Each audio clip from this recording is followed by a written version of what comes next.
Before we start, we need to tell you up front we are not a licensed financial planning, accounting or law firm. This is simply an education program which will give you factual information.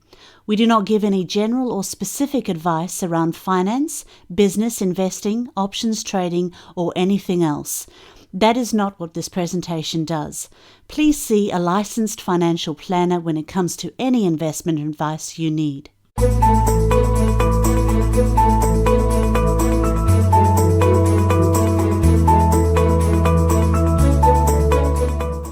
Time for the Greater Wealth, 1 o'clock on Monday, and we're primed and ready to go. And we've got a special guest in the studio, James here, which I'll get the proper introduction going in a sec. But first, I'm going to run through. I'm going to go to James Whittaker. James Whittaker, see, I'm already doing it already. It's your fault. It's him. He pokes faces at me. That's the problem. Your face. Yeah, I your still face. remember that. Your face. No, it's Derek Whittaker, who in the last 2 weeks I've butchered his name twice now, and it's all because of your face over there, Mr. Card's hair, who likes to look at me and poke faces at me just as the mic's open. I always appreciate that.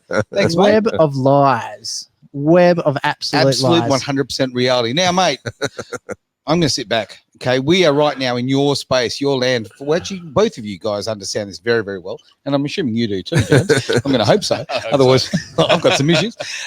Mate, I'm going to throw over to Mr. Cartier. Look, Travis, who have we got on the show today? Well, it's going to be a little bit fun. I just go switch these cameras because I forgot to. Which is Oh, that's always helpful, mate. Yep.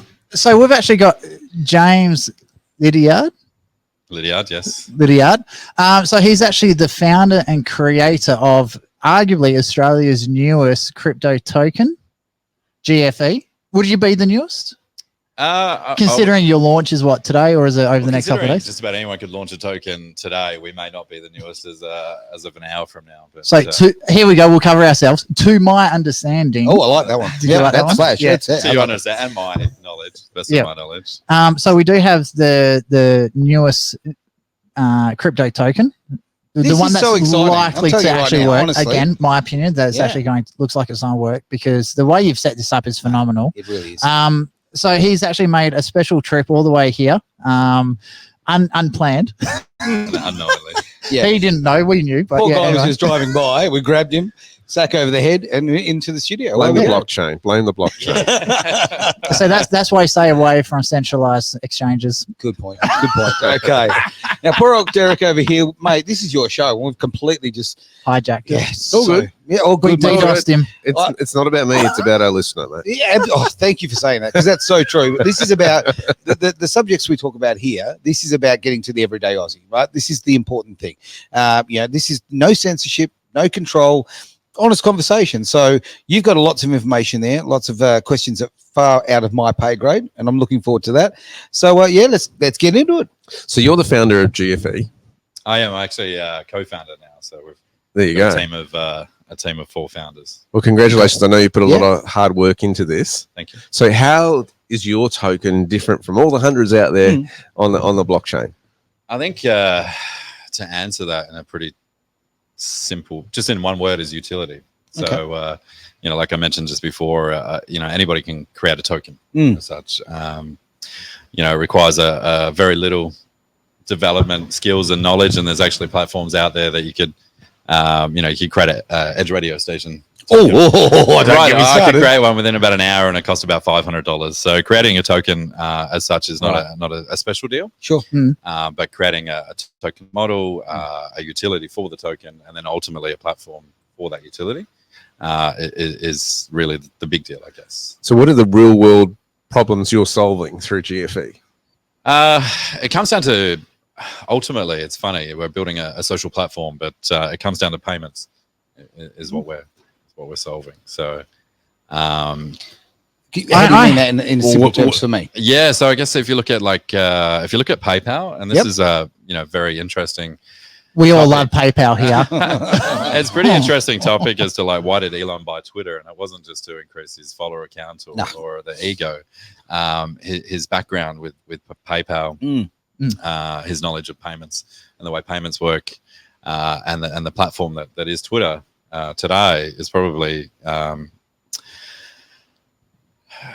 to springboard a new payment system, similar to actually what we're building today. So, So- it could potentially be a competitor. You could argue that you got in first. Yeah, that's right. And So you beat anything Elon he does Musk to now- an idea. That's Oh, like, yes, claim to fame. Yep. Yeah, anything claim he that. does now is copying us. Yeah, Yeah, absolutely. exactly. So you should nail him for copyright. Yeah. No, no. Good luck with that. So one of the things, Alright. because I do play in the crypto sphere a little bit, Mm. and it's so annoying trying to use wallet to transfer money from one person to the next. If you run a store and you try and use cryptos to pay for something, it's frustrating as hell. Like, I love the fact you can go to a shop and tap a card, Oh, and so that's so hopefully I can see the potential in the GFE side of things, So- where it could eventually end up to that sort of extent. In a nutshell, spell it out for me. What problem are you solving?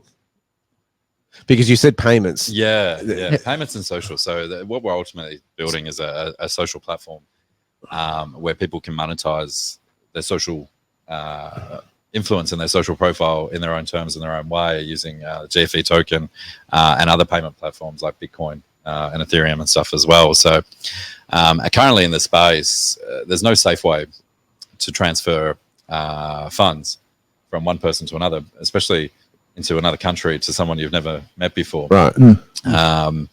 Ultimately there's they sort of say 80 to 90% chance you could be getting scammed. And a lot of people in the space have been scammed. And because of the decentralized nature of it all, there's no bank to call up and say, hey, Yep, I've accidentally transferred a large amount of money to somebody I didn't know who turned out to be a scam. Can you fix it? There is no fixing. Hence why, that space is scam ridden. So, Yep. And from a payment perspective, it ultimately goes back to the original Satoshi white paper for Bitcoin, which was originally created as a peer-to-peer payment system.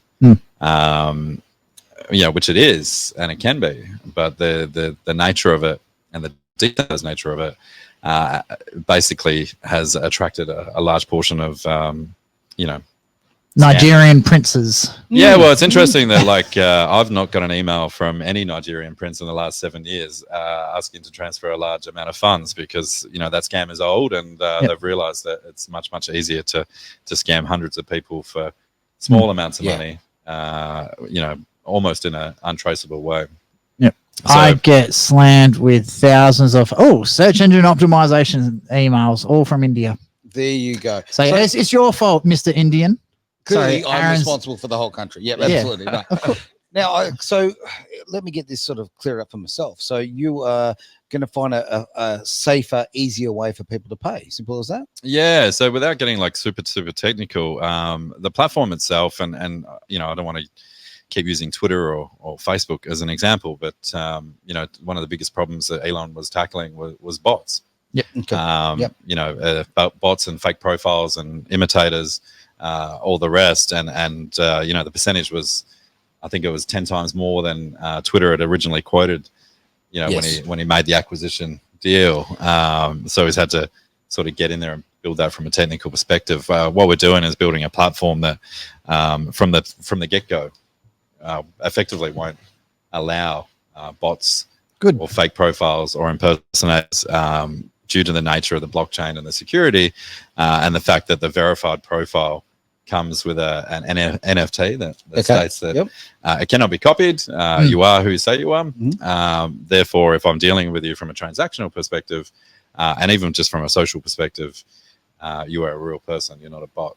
Well, that's actually really interesting, because we had Dagogo on the show last time from Cold Fusion. We were talking about AI, the Open AI. Sure. So that's one of the newest. The open chatbot. Yeah. Yeah, So AI plays a huge part in the growth of blockchain, moving forward. So AI is actually something that we're speaking with some partners to implement to make this safer process from a because I can social see Gotcha. AI is making a heap of fake accounts to hide what a lot of people are doing, a lot of these scammers. So because AI itself isn't so much an evil tool, it's just how it's used. It's just a tool. Like anything, yeah. So this is actually really interesting, having the NFT attached to every account, because that makes it really, really hard to fake accounts.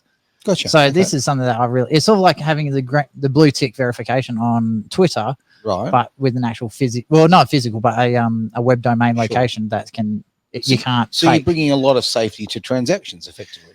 Yeah. So the mission is to I don't think we can make the space as a whole safe and not bank safe, but effectively a lot more safer. I don't know if bank safe is a thing anymore. Yeah, I know. We all have that bank safe, but us the Canadians. Yeah, look, you look at those scams work the same, don't you? You get a text message and you transfer your funds out of your bank account into another one, and the text message would look like it originated from a Westpac account, and you still had your funds drained regardless. And I have to can't do anything about it. So about 2 years ago, I got an email from ANZ. The only thing that gave it away, and even when I clicked on the terms and conditions, it went to the ANZ's terms and conditions site. Nice. So all the links besides the one they wanted you to click on actually went to ANZ itself. Only thing that gave away, the email address wasn't from ANZ that it came from. Yep. But now you can actually hide your email addresses. So some of these scams are so sophisticated. Like Nana and Pop would have had no idea what they were clicking on. Well, that's it. So I mean, let's not focus on the scary side of it. Let's focus on the positive. To be honest, this sounds really, really good because of the safety. And if you've got that foresight to be looking at the tap and go kind of situation, people will be able to control their own finances again with ease, rather than being very complicated. Because at the moment, I just don't understand. It's too hard. Yeah, look, I just go get on the phone, Travis. How do I do this? Yeah. What's going on? The amount of times I've had to log into his computer remotely to fix the shit that he causes is amazing. The other thing I'm really excited about this, especially with obviously this is a finance show, the Australian government bringing out the central bank digital currency, which is going to be heavily tracked, monitored, and controlled. This gives us an alternative. Like this is the way I see this. This is effectively the cash of the digital world. The new cash, I guess. Yeah. So I don't know if that's a good metaphor, but that seems to work for me. It's an interesting one because I looked at, I think it was about 2 years ago, I looked at the 5-year roadmap for the Australian government. Effectively the pathway to digital currencies, which is where they're at now in terms of issuing a CBDC. The question, there's a lot of questions and a lot of things that people haven't really asked is, if we would convert to a digital wallet and I was to go into my bank, Bankwest, and I was to deposit $10,000 towards a digital currency, what happens to that $10,000? Is it burnt? Because effectively there's an inflation that happens and a double dip, when money is transferred into the bank, and then reissued as well. So, whilst it looks like it's a safer tracking alternative, it's also a way to effectively hide inflation. So I wonder if this would actually count. Derek might be able to answer this one. If they're not removing the currency off the printed amount when they turn into a digital currency, is that like a hidden tax on top of it, like damaging the value of the Australian dollar? Say that again. So like James just said, let's say a person deposits $10,000 into their bank and then they turn that $10,000 into a digital currency. The original $10,000 that they put into the bank, if the bank doesn't remove that from circulation, is that going to be like a hidden inflation? How much of an impact will that have to the Australian currency? Interesting. It's one that's not been raised, but it's a very good question. Jeez, I'm surprised who asked. Well, actually, James is the one that brought it up. Because Australia, they're effectively running two currencies. Yeah, they've got the paper currency, the bank currency, and the digital currency. And unless the issuance of digital currency equals the remove of circulation of supply, then it's a hidden inflation. It's going to be interesting, the future of centralized banks. That's what we've got to watch. And I think the one that's going to set the pace there is what happens in the United States.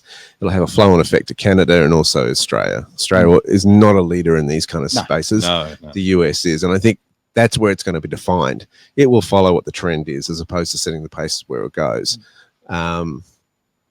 It's going to be interesting to see that relationship and public acceptance of decentralized crypto. That's it's kind of been fringe for a while, and now it's starting to get into the institutional money. When it starts getting into the institutional money, what happens? More regulation comes in as well. Correct. And I think what's the scramble has been for the central banks to going, we could end up being a dinosaur if we don't get a piece of this action, the slice of the action here. I mean, when you see the what's their name, the leader of the EU bank talking about that, you can see Davos?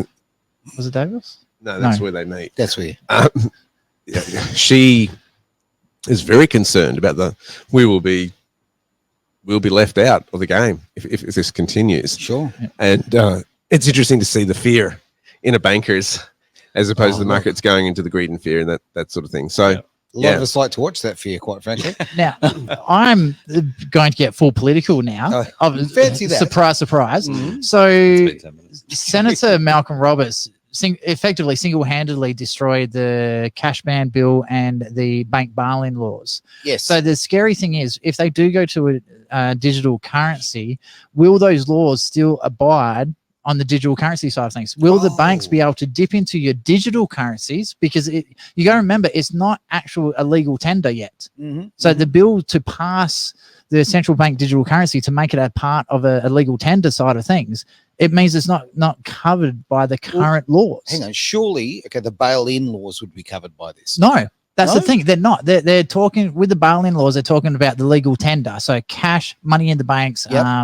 even checks are not considered legal tender. So Yeah, of course. gold Okay. issued coins and silver issued coins are considered legal tender because they've actually got a printed dollar value on the front. Sure. So even though you buy a silver coin for like $40 or whatever it is now, it's actually worth $1 if you're using it to buy something out of shop. It's the legal tender value of the coin. Okay. So it's the value of the metal, not the image printed on the face. So with the central bank digital currencies, I have seen nothing on the Currency Act to say that this will be counted as legal tender. So one of the reasons I think that they've done this so far, now this is just, I think this, Okay. is because if it's not counted as legal tender, the banks have full say on how they operate and how they deal with it. And shops decide whether they're allowed to accept it or not.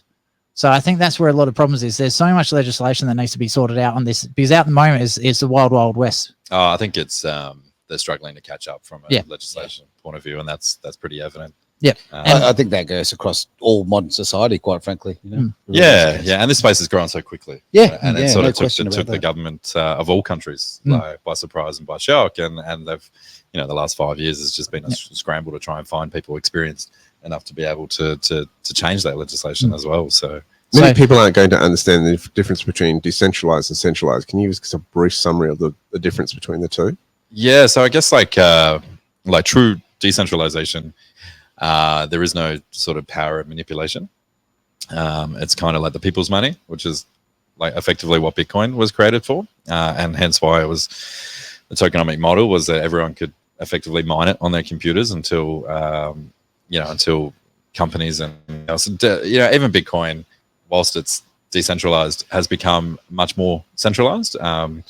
Sometimes bordering on a 49 to 51% centralization. So Just for the people listening online, when he says the people's money, he's not talking about the Chinese Communist Party. no, it's just sorry about that. It's put in the hands of the people, and It's like silver coins, basically. What the American coins were made out of silver at one point. Yes. Your US dollar, Oh, as the silver opposed to the penny as banks well. dealing in gold and gold Gotcha. bullion. That's what you mean by that. yeah, It's kind of a- correct. And then so from the centralized level is Bitcoin started from a decentralized movement, and then people realized they call them the OGs of cryptocurrency, where they're fighting for the decentralization, but then they realized that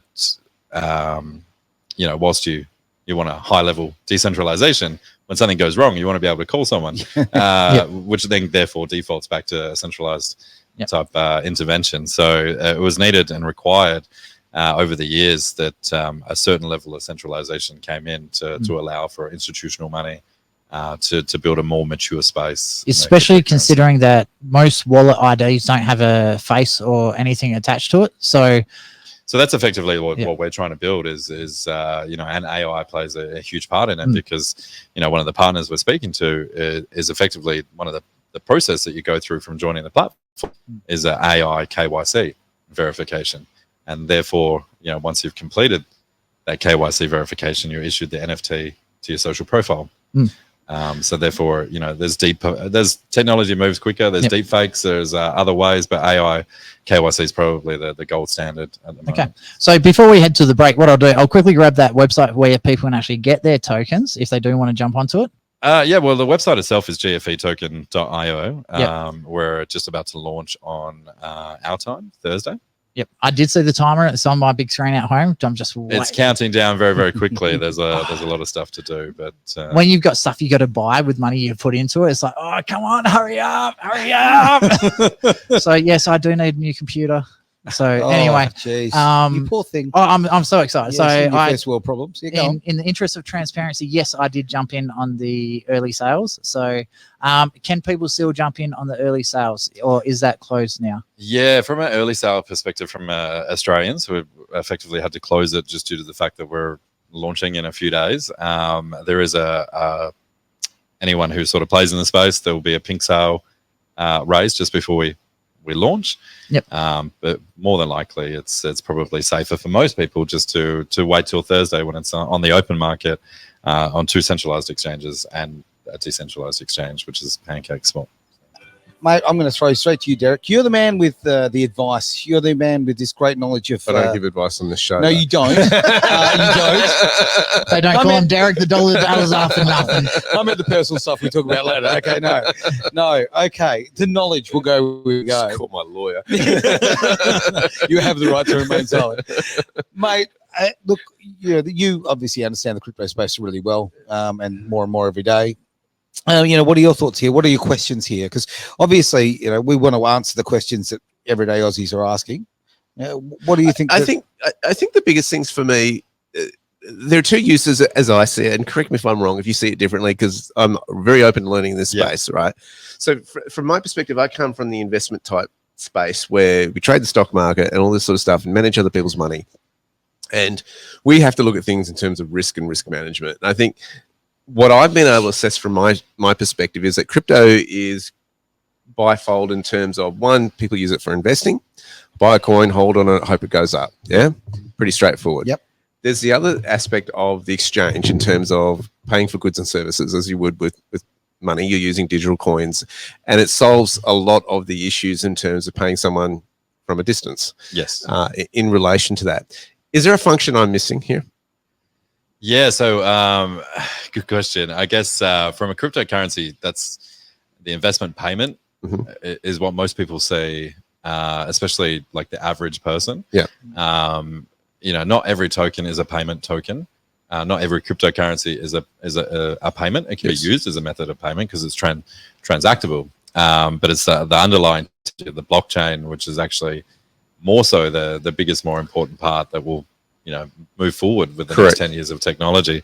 And that's where like a lot of people get speculative from an investment point of view, is they find a project that solves a real world problem.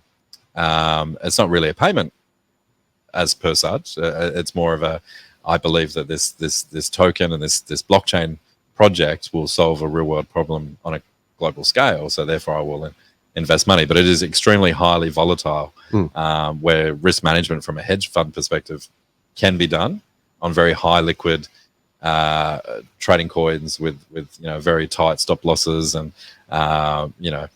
monitoring it 24/7. For the average person, they don't have the skills to do that. They're not trained to do it. They don't know the risk management process. So there's a level of it's a highly volatile market where people can make money, but it's almost like a zero sum game. When you've sold that token, someone has purchased that token. So, you may be up in profit and that particular person could be on the downtrend, I guess. The three factors we look at in the stock market are government influence, economy, and interest rates. And obviously, in many ways, the decentralized, they kind of solve the issues in terms of what we talked about in terms of inflation, because there's only a certain issuance of these coins. Yeah. It's not like we can go and print more coin type of thing as they would with centralized banks. Yeah. My biggest question has always been government intervention on this. We've seen China many times banning mining of this and that kind of thing. Yeah. The toothpaste is out of the tube, as I say, in terms of crypto, in terms of the blockchain. People have gone, this can solve a lot of costs in terms of administration because of what the blockchain offers, in terms of the audits, the transparent audits it can provide, etc. But that's always been the unknown for me, is government intervention, because they want their piece of the pie when it comes to taxation. What's your view on that? Well, they already do. I guess, the on-ramp and the off-ramp for the average everyday person is through a centralized exchange. Even other platforms that people can do, there's always a record of an on-ramp. You've used your credit card, you use your bank, you've put cash into a bank, you've purchased on Binance or CoinSpot. For them to have licenses in certain countries, they report to the tax office. So there's a misconception that, like they're not going to get their cut. All your trades are recorded, buys, sells, swaps, and they're kept on these exchange accounts for legal reasons for applying. So it's not the government has put very, very strict, tight restrictions on those on-ramps and off-ramps. And that's why, like Binance, you see Binance is continually getting, regulated approval. Australia was probably about 2 years ago to operate in those countries. And that's part of the certificate of like being able to operate is that you report everything to the government. So they've got their piece of the pie. It's more about, I guess, maybe the banks as well. And it puts, as we said, finance is often about the control of currency. And that's been the big thing that the banks have prided, especially the centralized banks, have prided themselves in. That's how they get wealthier. So that's the main thing. Is that there's no control. So there's no levers that can be pulled and moved to control the way the currency the way the currency goes, and that's where they probably made the bulk of their money over the lifetime of no doubt government issued currencies. So Absolutely. I think it's more the level of control is the biggest thing, and the fear that something potentially Bitcoin or something else becomes a global currency. So in day-to-day transactions, how many people, because you see the little Bitcoin ATMs now in your shops and that sort of stuff, and you can load up a debit card that is a gold-backed crypto if you want to go that far, and all these sort of functions. You see this coming in to the marketplace. How many day-to-day transactions are starting to happen in the crypto space? Oh, it would be phenomenal. I wouldn't even be able to quote anything that would be a percentage of the market for Australia. Yeah, for Australia. From Australian perspective, from a daily transaction outside of transacting on an exchange, probably very, very minimal still, probably around 1 or 2% of all transactions. But and that's including the new debit cards that effectively liquidate your tokens to do so. But there's FPOS payment providers that are got thousands of merchants that are getting ready to effectively be able to have merchants accept crypto payments, but they just on their end is just auto settled into fiat currency. Well, this is the thing I see as a really big growth area, because a lot of people I've spoken to lately in business are getting really tired of the percentage that's being taken through FPOS. FPOS it's crazy. They've just lost the plot. Yeah. So being able to reduce those fees through cryptocurrencies and some type of payment platform, there's still a cost to convert to a fiat level. But from my understanding, in the next 12 months, a lot of these merchants are going to probably potentially save, 50-60% on their FPOS fees, which is huge. So. The other thing to take into account, obviously, considering how multicultural Australia is, we've got criminal here, we've got an Indian there. You've got American here. I'm not sure where you're from. I've never actually asked. But we've got already so many different people from different countries. Like with Luan's family, that's my wife. We send a lot of stuff over to Vietnam and they send us money. We lose a heap of money in visa charges. I think we're paying about 7% every time we change the currency. And then obviously you got the currency going up and down, all that sort of stuff. If we just send them cryptocurrencies instead, going from one wallet to the next, I think it's about a 1% exchange rate or something. When you transfer, like the slippage, that's what they call it. It's minimal, yeah. Yeah, it's tiny. Yeah, so there's a lot of I used to work in retail and very multicultural, and a lot of people that are in Australia send money back home because they're earning good money. Sure. And the fees to do so are extremely high. So sometimes, when they travel back home, they take cash with them. It's probably the best way. But if they have an emergency and they need to send money across, I think, the fees for sending away maybe $300, people were losing $40 or $50 of that by the time they're effectively converted. The other thing as well, the exchange rate that you see on the TV, so like Aussie dollar to US dollar or whatever, that's not what you pay either. So the banks have their own even worse rate. So it's particularly third world countries and stuff. So Philippines, Vietnam, they have centralized exchanges with off ramps that work quite well. So if you were to use a highly liquid token, very low slippage, the transfer next from to here nothing. to there it takes 5 to 10 seconds effectively after a transaction's processed. They can have funds in their bank within an hour, which is much quicker than a lot of the other Western transfers. Union and stuff Western like that. Union, and the fee is minimal. They get much closer So what you've sent. So And well, sort of encompassing all of that, but this is why retailers are starting to really embrace it, because they're getting more. Yeah, they're working hard. These people are working hard, long hours and all that sort of thing, very, very hard. And to see so much of their money disappearing in all these fees, if there's a better alternative, the market will find it and the market will chase it. So no, I can see this becoming, just walking in, using the old card, just very, very comfortable for everyone. And not with. I ran into huge problems with a client I have in Europe. The bank gave us the wrong SWIFT codes.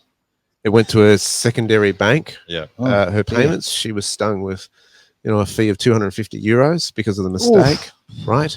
Yeah. We had to work out another way. I said, given the local bank would not guarantee that if the codes they gave me would actually arrive here. I'm like, well, great, thanks very much. That's really useful. It's cost my client. I'm having to manage this client now, this new onboarding this client because of this. And it's not a quick process. It would be 72 hours probably. And also the it's other stretched thing, out to a 6-week process. Yeah. But in the end, we Business, used PayPal reluctantly because the fees are so high. Yeah. I mean, it was a fairly large transaction we had to do. And I said, look, I don't want it, but I'm going to have to charge you some for the merchant fees to cover this because it's just ridiculous what they're asking. but the other thing as well, trying to deal with a UK bank from Australia, you've got to stay up to like 9:30, 10 o'clock at night just to get their opening hours. Yeah, Same as America. The banks are still backwards 30 years and only open at a certain time. Well, Europe uses the IBAN system, whereas we here in Australia and the Asia areas, we're more familiar with the SWIFT system. So that you're dealing with two different networks as well. Right, didn't know that. Encodings. They all want something for it as well. It's just from crazy. a cryptocurrency perspective, you effectively could have used a bank transfer to a centralized exchange, purchased a liquid token, transferred across here, liquidate, and back into the bank within a couple of hours. That's a payment solution. So there you go, Derek. That's talk to James about future transactions from your international clients. I'll only charge you 5%.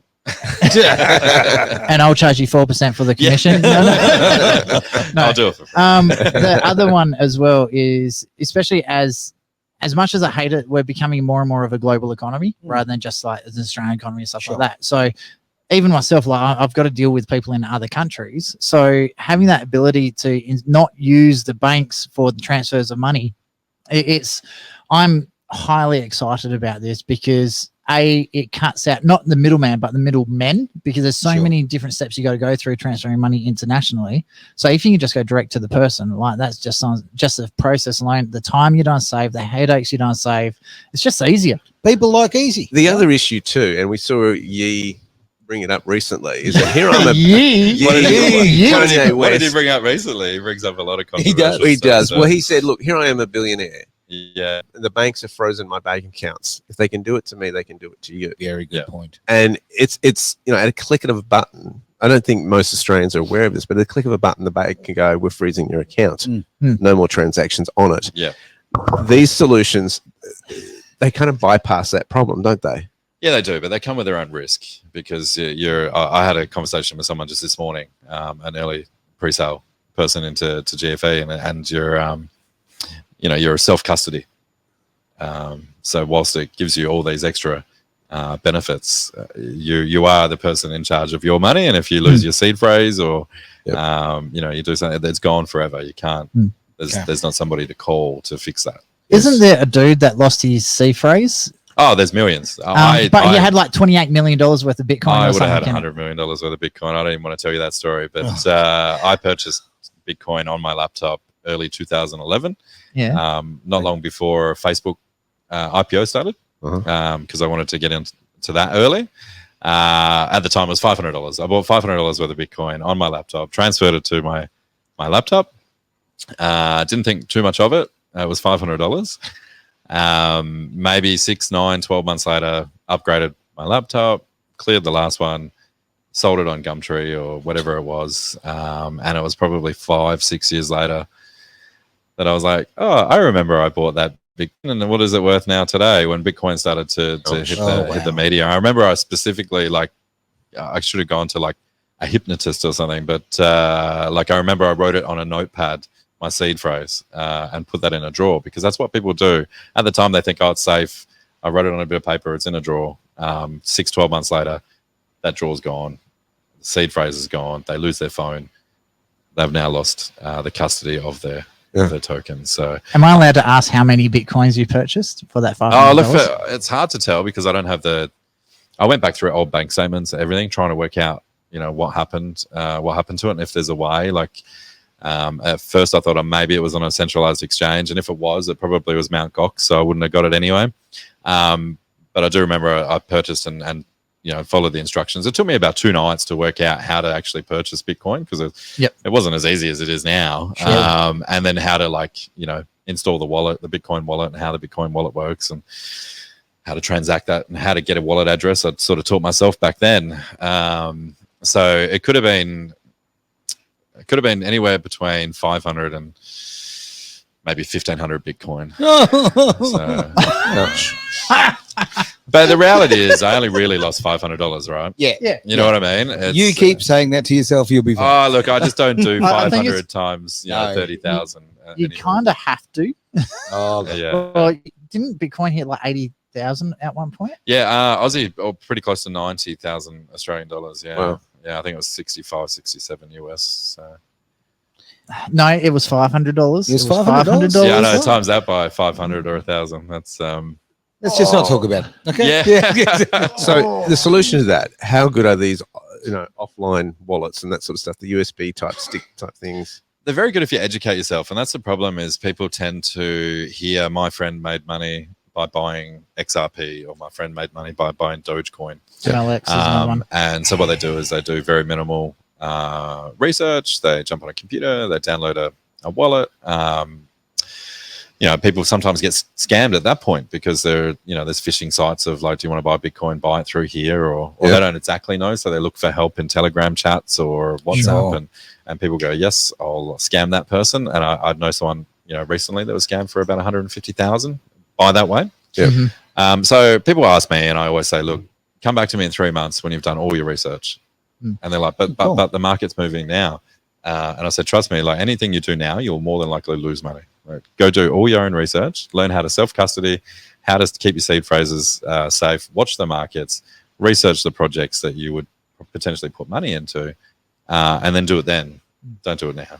Yep. And sometimes you're right, and the market goes down, and then they sort of come back and thank you, and sometimes you're wrong, and I would have bought that coin and it went up, 65%, but would they have sold it at that point? Would they wrote it all the way back down? So I think the more important thing is to be more knowledgeable before you actually commit money. Knowledge is power. We keep saying it, but it just doesn't change. People are just too quick to just throw money and then learn later, I guess, and that's where mistakes happen. Yep. I have to admit, I may or may not be one of those people. Oh, I know 100%. I know 100% you're one of those people. So, yeah. Alrighty, time for a break. I've got the blank face looking at me there. It's Edge Radio Australia. Yeah. the blank face. It's you, mate. I'm sorry. I look across there and I just see the test pattern. What can I say? Wow. And a silence filled the room. It's Edge Radio Australia, the greater wealth. We're talking about all sorts of things, which, quite frankly, I'm finding today's show really interesting. I'm learning a lot. I'm going to throw it over to you there, Derek, because you've got some FTX news. Yeah, it's been interesting that the Department of Justice in the United States has alleged that Sam Bankman-Friedman might be doing witness tampering through the app called Signal, contacting the former FTX workers and FTX US General Counsel Ryan Miller. I guess that whole story of, that an exchange can then shoot it off to a sister company, often a foreign jurisdiction, is a big wake-up call for a lot of people in terms of the integrity of the exchange they're using. In due diligence at all that, when onboarding, offboarding, is there a sequence of events that you follow? I mean, this is where the centralization people go, well, this is why you need it. Yeah, it's sort of like a double-edged sword because that level of centralization was needed. And FTX was like the second largest in the world and growing exponentially. Yeah. And people take for granted that it's a centralized exchange. They have licenses. They must be as safe as a bank.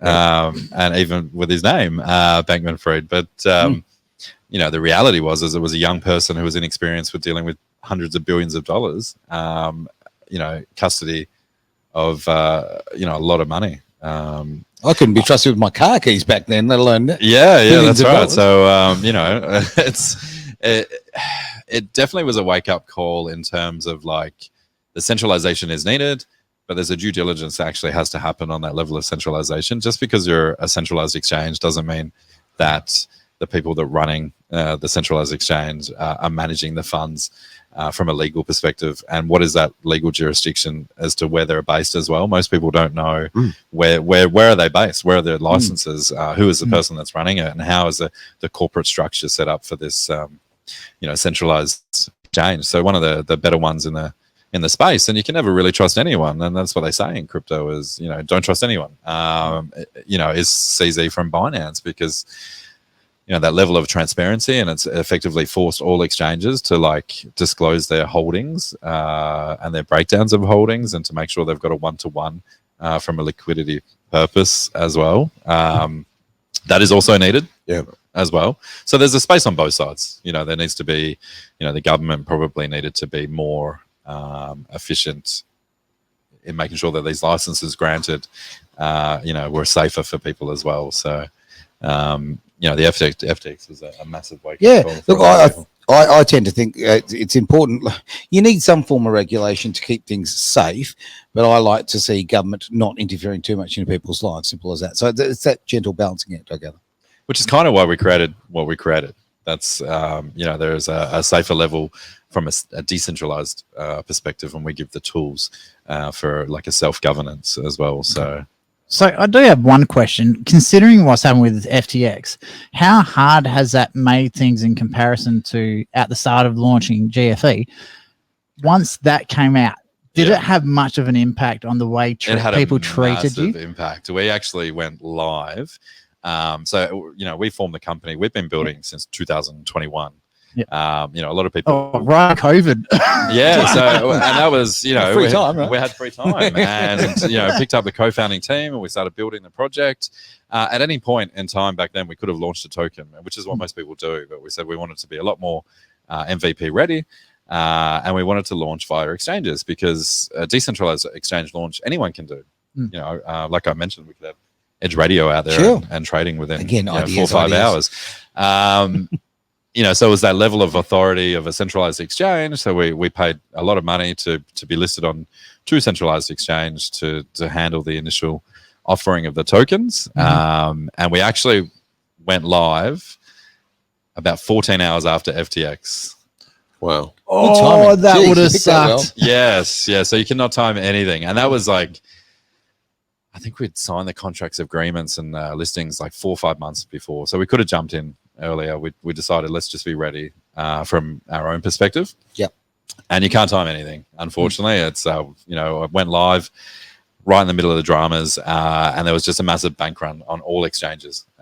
So everyone went, hang on, exchanges aren't safe.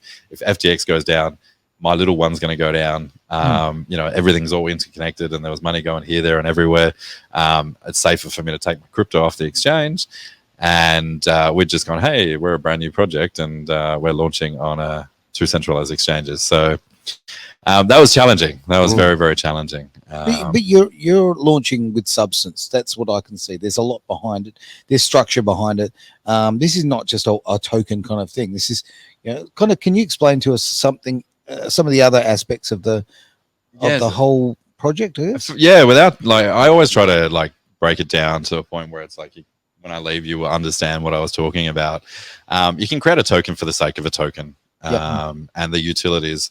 So when we started building the GFE platform, we felt the missing element was the token. The GFE platform idea was pre-cryptocurrency, and we really had to answer why blockchain and why crypto, because there's no point in having a platform that could just be a fiat platform, but is a token platform for the sake of being a token Web3 project. So for us, it was around the NFT KYC verification, but also around what we call social smart contracts. And the social smart contract is on its most basic level, similar to PayPal and Alibaba.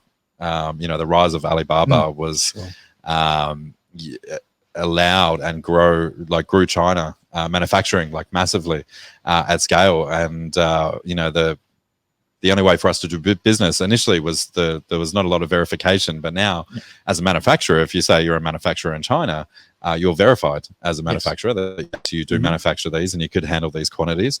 And there's an escrow service, so you can safely get manufacturing from China. So we wanted to grab that model. apply it to the blockchain space and say, from a social perspective, if I was to do an interaction with someone that I've never met before and it involved funds in some way, shape, or form, how would I make it safer from a peer-to-peer level where there's no real third-party intermediary, but there's a contract that exists that says, hey, we're going to create this contract that if you fulfill X, Y, Z, these tokens are released to you. And that's what that was the answer as to why we needed a token to make the platform work.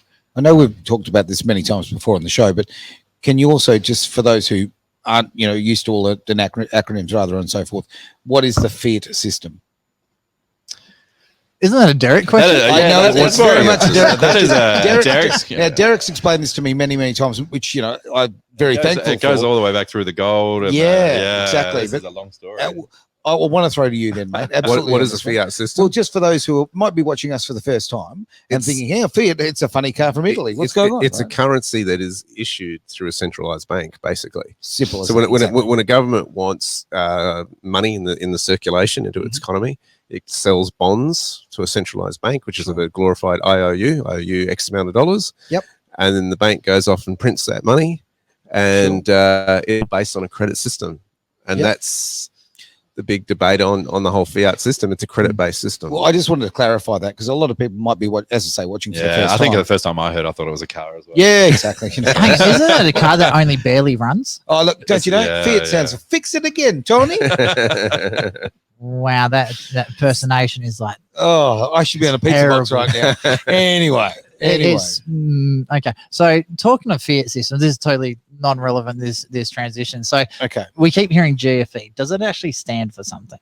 Yeah, look, it stands for, we've labeled it great for entrepreneurs because effectively the platform, I funnily enough, I sort of say, like, I don't have a body for OnlyFans, right? I'm not going to make any money from OnlyFans, but I'm pretty good at Apex Legends, or I can do other things that potentially people will see the value in as well. So we wanted to build a platform that's like, good for everyone. So that's another GFE acronym there. I like that.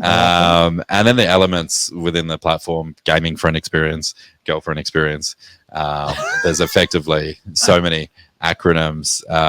We've got a 4,200 strong community that have come up with like even more. This could be dangerous. No, this is great because people are actually being paid for their content, and you see so many other platforms where people are being screwed.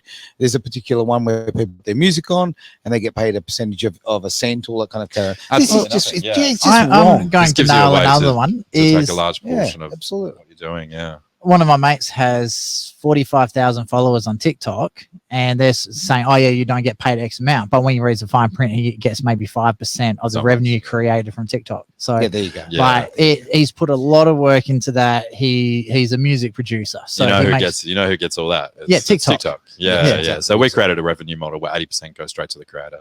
So straight away. Talking of revenue, as far as I don't know if it's in that little booklet you're holding. If you want to show everyone the light pages. From it says 5% of the revenue actually gets donated to your foundation, which helps to get so one of the biggest things, like when I started researching these content platforms that we have is and I'll mention OnlyFans, but it's actually through things like YouTube and stuff as well. Sure. Let's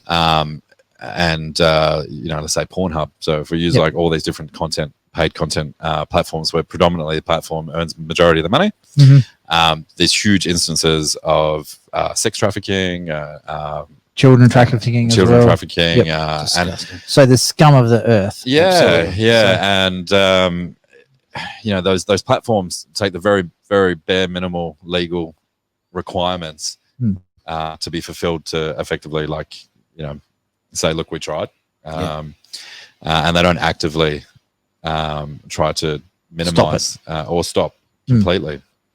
So I said, look, if I'm going to build this platform, I want to build it as responsible as possible. So therefore, through the tokenomic model, we created the GFE Foundation, where 5% of our revenue, after profits, not initial revenue, after profits, goes to the GFE Foundation.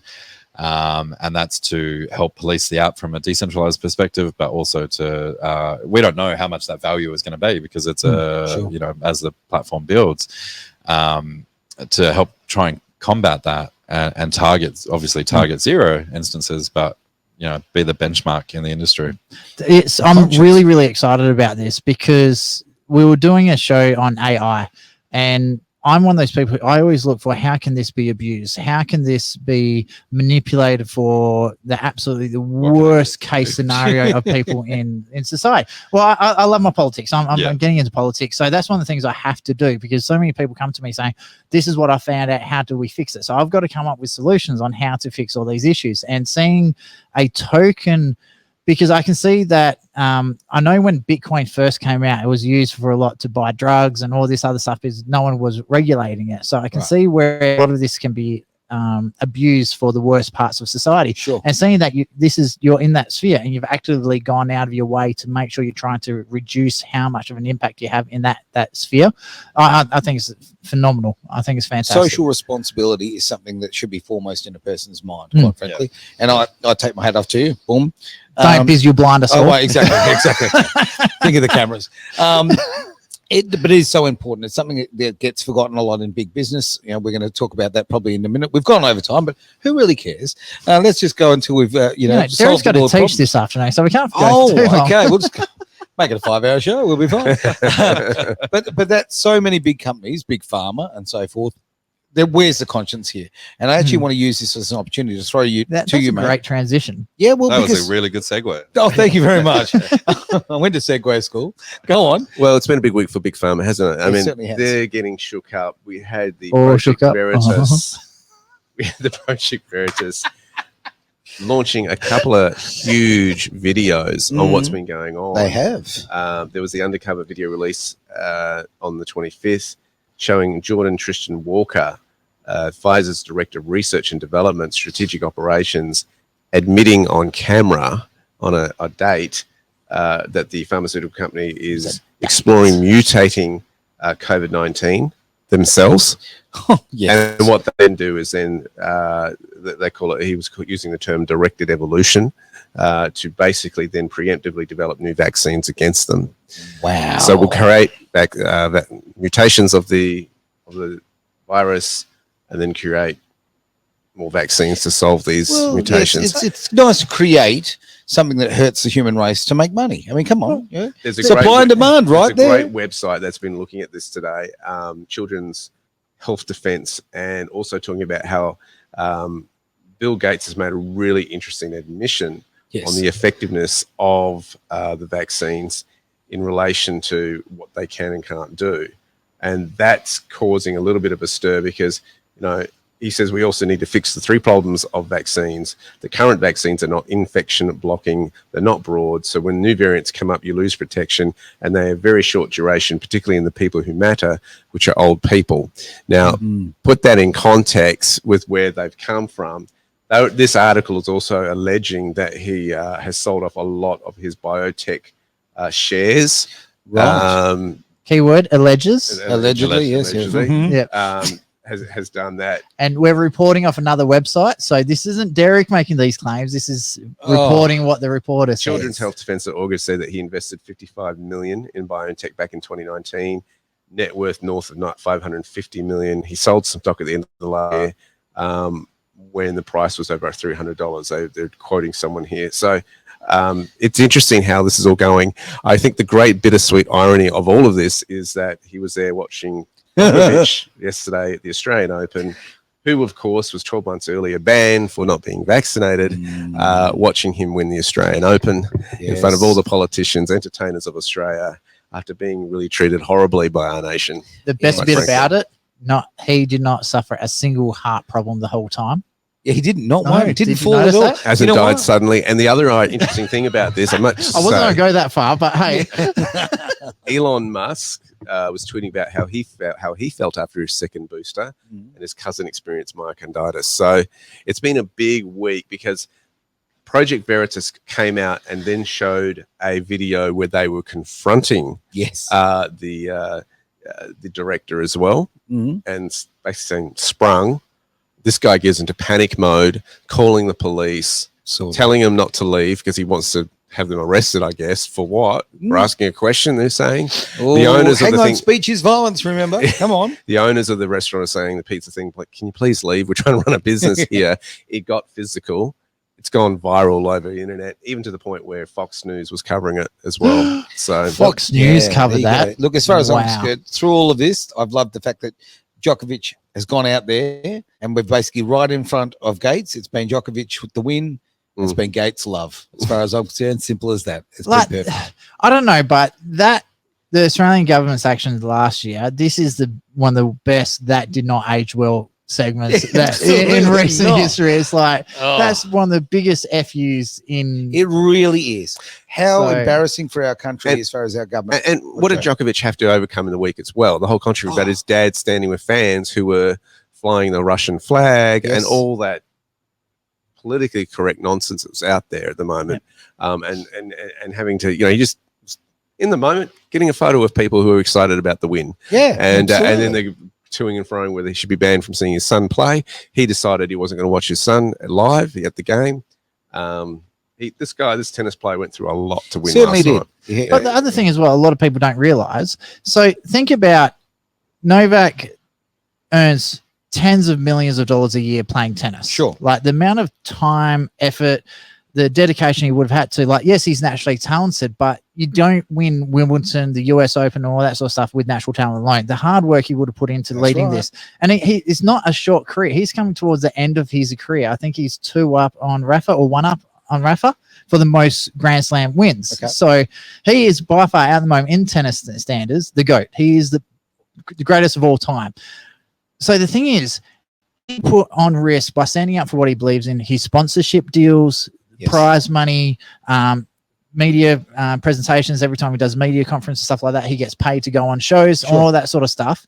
Because he decided to stand up, he put his entire career and millions of dollars on the line. So it's not just that side of things. Then all the grief he would have received back at home, the pressure on his family, the hassle that his father has already been receiving. Yep. So a lot of people aren't taking all this into account. And then for him to keep training through all of this, get up to match fitness and come back to the country that discriminated against him so badly and then absolutely kick everyone's ass. Medical apartheid is what it was. It's, and then like the bit that I'm really pissed off with the Australian media on this one, I'm absolutely furious. Melbourne Olympics, we had the 2 runners that stood there and did the Black Panther salute on the podium. Hang on, Melbourne Olympics. Yeah, this is back in like 1970 or something. Okay. You know, the 2, I think that was South African. I'm not 56 Olympics. Oh no, it was a long time ago. The Aussie guy got 3rd, so he just stood there. And the other 2 got 1st and 2nd, so they're doing the full Black Panther salute on the podium in front of all these people that were saluted as heroes for supporting what's now listed as a terrorist organization. But then Novak Djokovic stood up for his right and he got treated like a criminal. And then he comes back and absolutely kicks everyone's ass because he's just an absolute champion. And yet the government and the media in Australia are still doing like shit. But all of us know that man stood up and his integrity was not for sale. Yeah. And that's ultimately what it comes down to. You know what? You can go through life, whether you have financial success, family success, whatever success, sporting success. End of the day, when they put you in that hole, it's your integrity that really matters. And, you know, he has shown that in absolute spades. And I'm a casual tennis fan. I used to play tennis back in the day, all that sort of thing. But I tell you right now, I will follow that man for the rest of the last of his career, because he's shown himself to be a step above, and he's shown himself to be that class of human being. Yeah. So if he was Australian, I'd actually nominate him for Australian of the Year, to be honest with you. Yeah, I'd be right. I think he should at least get the Serbian of the Year. Yeah. So, why not indeed? And if you really want to get political, also Croatian, Bosnian of the Year. So I can see my ex-girlfriend who was Serbian going absolutely ape shit at me right now. My big point is this: when this all hits into the mainstream media, it eventually will. The truth has a way of getting out. It's going to really shake up the whole medical industry. Yes. The whole big pharma shake up is going to have repercussion effects. I mean, because people used to be able to go, you go to your doctor, you tell your most health secrets to your doctor, or even your emotional and mental. Yeah, like, I'm not coping with life type. What is this rash? Exactly. It's funny because you're pointing like that. Yes, like no one else could see that was Wow. I'm gonna have some fun with it, mate. But you're right. You're right. So the whole question is, can you trust your doctor? Can you trust the system? Can you trust the medicals? Nope. And the problem is, I'm a difficult patient to deal with when I go in to see the doctor. I want a diagnosis. Is the accent. You might write a prescription for me, and I'm not necessarily going to go through what you've recommended. I'm going to look at it, into it, and all that sort of thing, right? Yeah. To do your own research. Absolutely. And if there's a natural way of doing it, I'm going to try to pursue that before I go for the big pharma solution. Yep. He's a Google doctor. And well, my wife. What is this rash? My wife is brilliant on the research front on that space. And has made a huge difference in my life in terms of that's great to hear. Vitamins and all this stuff, the research she's done that you need, the nutrition. But it's going to be a thing of, you're going to see your doctor, you see him pull up in the fancy car, and that you see the people. I sat there while they were pushing that on children in the last back to school, get your vaccines campaign last summer, and you're going, how much is this going to go wrong? Sign your disclaimer here on the iPad, and it's just when do we stand up and say no to the system? Let's not forget this. Let's not forget they set up clinics, caravans across the road from schools. No, it's worse than that. So when my daughters went to school, they actually took a bus to the school, loaded the kids onto the bus to go get vaccinated. Well, I'm going to talk about a very local front. I pulled my kids when I heard that immediately, and I think more parents should have. Well, the caravan across the road from the school was paying kids $50 each for injections. That's here in Perth. That is disgusting. That is absolutely disgraceful. Because look, if I was 13 years old and someone said $50, I'll take it. Hello. Yeah, exactly. That's my weekend. What is this rush? Comment of the night. 4 medical experiments right here. Oh, fantastic. So it's going to be a huge shakeup in that industry. And I think, where we go from here, well, this new technology is on the horizon. They're saying a lot of this is going to come out, which is great, different solutions, but it's going to be a big game changer. Absolutely. And I can see the entire financial industry changing so much with it. Everything as a whole is going to get shaken up with this one. So especially when you have a look at what's going on now, the advances in AI and everything else, like give it 10 years, society as a whole is going to be totally different. People need to be prepared for it. Yep. Like if they're saying that, no, I won't be a part of it. Well, your head's in the sand. I was served by a robot yesterday at a Chinese restaurant. No. Yes. Really? Yes. They came out. Served by a robot or served? Okay. Food. They came out with the waiter and waitress with all the piles of dishes there. And my child, one of my kids was fascinated by talking about it. And he says, oh, wow, and he says, thank you. And moves off, so knows which table to go to with which order. Right. I'm going to go buy myself a bag of marbles. I'm going to throw those out on the ground and see how our robot goes. Probably not. I might. No, probably not. But I'll tell you right now, I'm someone who really judges people on the way they treat weight staff. I really am. And when they become robots, I'm just not interested. When I see people being rude to wait staff, I go, yeah, okay.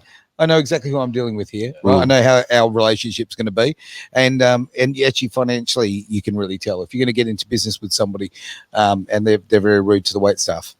Yeah, no. Okay, what happens if someone's rude to a robot? That could be me. I don't know. Where's the wait staff? Get out of here, robot. Yeah, exactly right. Okay. I'm going to throw. Yeah. We're wrapping up now. Well, I'm going to throw a cat amongst some pigeons on this one. So, if the vaccine, I'm using if here because this is a bit of controversy. Sure.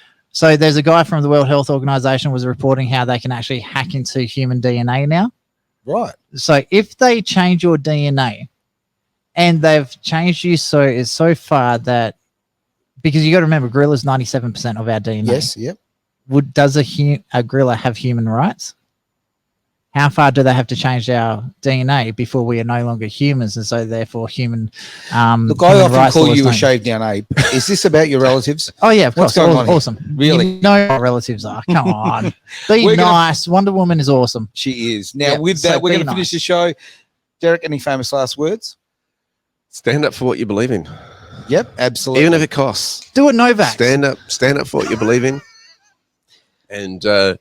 If your conviction is at the end of the day, you sleep in your own bed. You do, right? You very and much so do. if you got your own conscience, and if it's bothering you, then that can go with the rest of your life. For sure. get it cleaned up, go with Yeah. your convictions, do the right thing by you and other people. Love it. James, any last thoughts about GFE? By GFE. Yeah.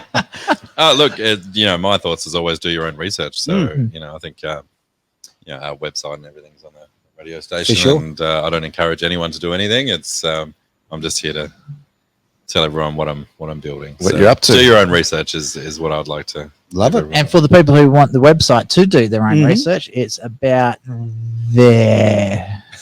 Fantastic. So, Just say for it the for the people, audio. yeah, it's gfetoken.io. Wonderful, wonderful. And all With the that, links are there to social media, telegrams, and all that sort of stuff as well. Thank you, Shaved Ape. I really appreciate that. That has been the Greater Wealth for today. I hope you've had a wonderful day. Your face. Thank you so much for being part of it, gentlemen. Really great stuff. This is Edge Radio Australia.